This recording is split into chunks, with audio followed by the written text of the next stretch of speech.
गपूरी बहू। उमा जी की बहू पिंकी को गप्पे मारने की बहुत आदत थी। वो जब भी किसी के बारे में बातें करती तो बड़े बड़े गप्पे फेंका करती। आसपास के सब लोगों को पता था कि पिंकी बहुत बड़ी गपोड़ी बाज है। लोग उसकी बात पर विश्वास नहीं किया करते थे, लेकिन हाँ, उसकी बातें सुन सुनकर हंसते बहुत थे। अरे बहू, पड़ोस वाली शर्मा जी है ना, उनकी बेटी का जन्मदिन है, तुम भी चली जाना। ठीक है मम्मी जी, ये तो बता दो गिफ्ट में लेकर क्या जाना है। अरे लेकर क्या जाना है, 250 का लिफाफा दे दो ना, बस काफी है।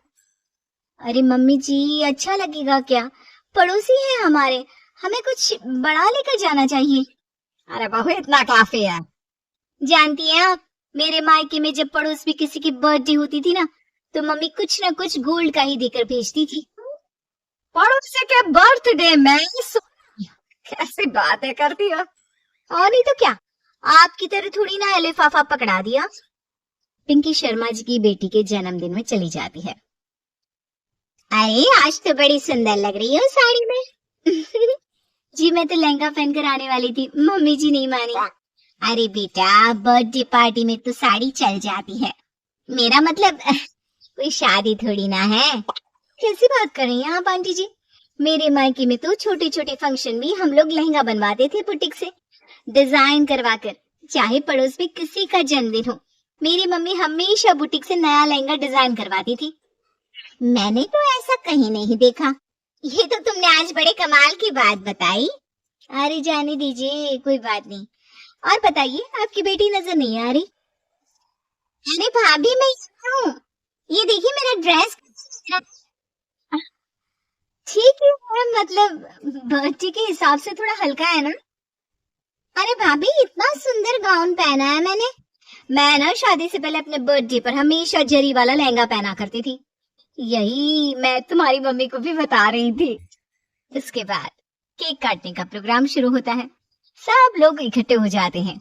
शर्मा जी की बेटी का केक देखकर पिंकी से रहा नहीं जाता। उसके अंदर का गपोड़ी बाज बाहर निकल कर आ जाता है। इतना छोटा सा केक? अरे बेटा, मेहमानों के हिसाब से ही है, जितने लोग इतना बड़ा केक। आंटी जी, कम से कम 4 या 5 मंजिल वाला केक तो बनाना चाहिए था। आपकी बेटी का बर्थडे रोज रोज थोड़ी ना आता है। मेरे बर्थडे पर हमेशा पापा 4 केक बनवाते थे। सारे केक 4-4 मंजिल के होते थे। वहां पर सारे लोग उमा जी के मोहल्ले के ही थे और वो पिंकी के गप्पे मारने की आदत से अच्छी तरह वाकिफ थे। इसलिए सब लोग उसकी बात सुनकर हंसने लगे, लेकिन किसी ने पिंकी से कुछ नहीं कहा। एक दिन सुबह सुबह पिंकी ने अपनी सास से कहा, मम्मी जी, मेरे मम्मी पापा मुझसे मिलने के लिए यहाँ आ रहे हैं। अरे वाह, ये तो बहुत अच्छी बात है। उनके आने की तैयारी करो, अच्छा अच्छा खाना बनाओ। वैसे कब तक आएंगे? मम्मी जी फ्लाइट से आ रहे हैं, कल शाम को 4 बजे की फ्लाइट है। फ्लाइट? लेकिन बेटा, तेरा मायका तो यहाँ से 2 घंटे की दूरी पर है। तेरे मम्मी पापा फ्लाइट से घूमने लगे? अरे मम्मी जी, आपको पता नहीं है, मेरे मम्मी पापा ना आधे घंटे की दूरी के लिए भी फ्लाइट का टिकट बुक करवा दिया। अरे गप्पे थोड़े कम मारा करो बहू। कोई फ्लाइट से तब आएगा ना जब यहाँ पर एयरपोर्ट होगा। तुम्हारी मम्मी क्या उड़कर आएगी? अरे हाँ मम्मी जी, मैं तो भूल ही गई थी। वो क्या ना, मेरे मम्मी पापा हमेशा फ्लाइट से ही ट्रैवल करते हैं, तो मेरे दिमाग से ही निकल गया था।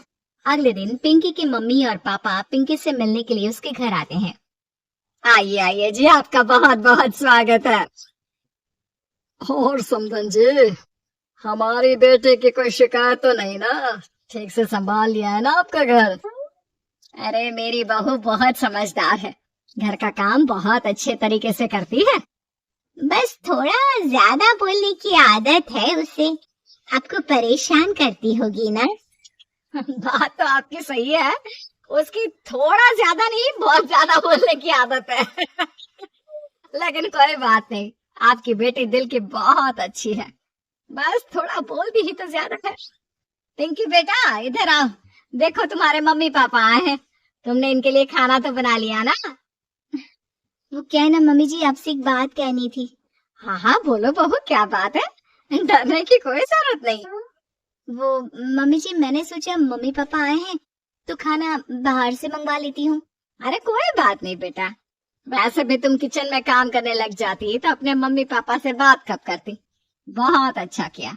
अब तुम अपने मम्मी पापा के साथ बैठकर आराम से बात करो, मैं अंदर जा रही हूँ। शाम का वक्त, जैसे ही दरवाजे की घंटी बजी, 3-4 लोग हाथों में खाने के बहुत सारे पैकेट लेकर उमा जी के घर पहुंच गए। अरे भाई कौन है आप लोग? लगता है गलत पते पर आ गए। नहीं नहीं बाजी, हम तो खाने का ऑर्डर डिलीवर करने आए हैं, यहीं से बुकिंग मिली थी। अरे नहीं नहीं, आपको कोई गलत फहमी हुई है। हमारे यहाँ तो 2 ही मेहमान आए हैं।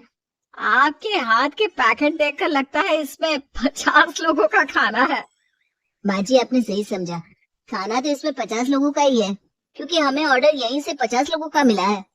अरे लेकिन इतना, कहीं मेरी बहू ने अपनी गप मारने की आदत के चलते ऐसा तो नहीं कर दिया।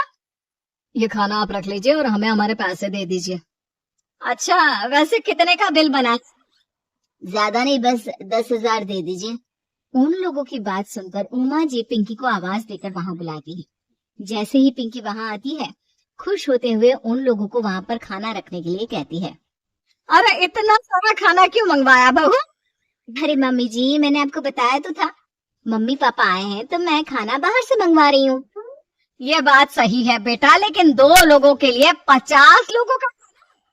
अरे मम्मी जी, कुछ कम पड़ जाए तो अच्छे थोड़ी ना लगता है, और मेरे मायके में तो ऐसा ही होता है, एक्स्ट्रा खाना मंगवाते हैं हम लोग। तभी पिंकी के मम्मी और पापा वहां पर आते हैं। अरे बेटा, एक्स्ट्रा खाना मंगवाने का मतलब ये थोड़ी ना होता है कि 2 लोगों के खाने के लिए 50 लोगों का खाना मंगवा लो।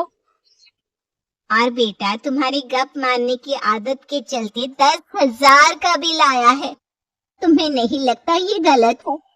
देखो बहू, बढ़ा चढ़ाकर बातें करना अपनी जगह, लेकिन इतनी बड़ी बड़ी फेंकना भी गलत है ना। पहली बात तो इतने सारे पैसे लगे, और दूसरी बात खाना वेस्ट होगा। आप लोग ठीक कहते हैं, मैं आज के बाद अपनी इस आदत को कंट्रोल करने की कोशिश करूंगी, और अब से गप थोड़ी कम मारा करूंगी। पिंकी की बात सुनकर सब लोग हंसने लगे।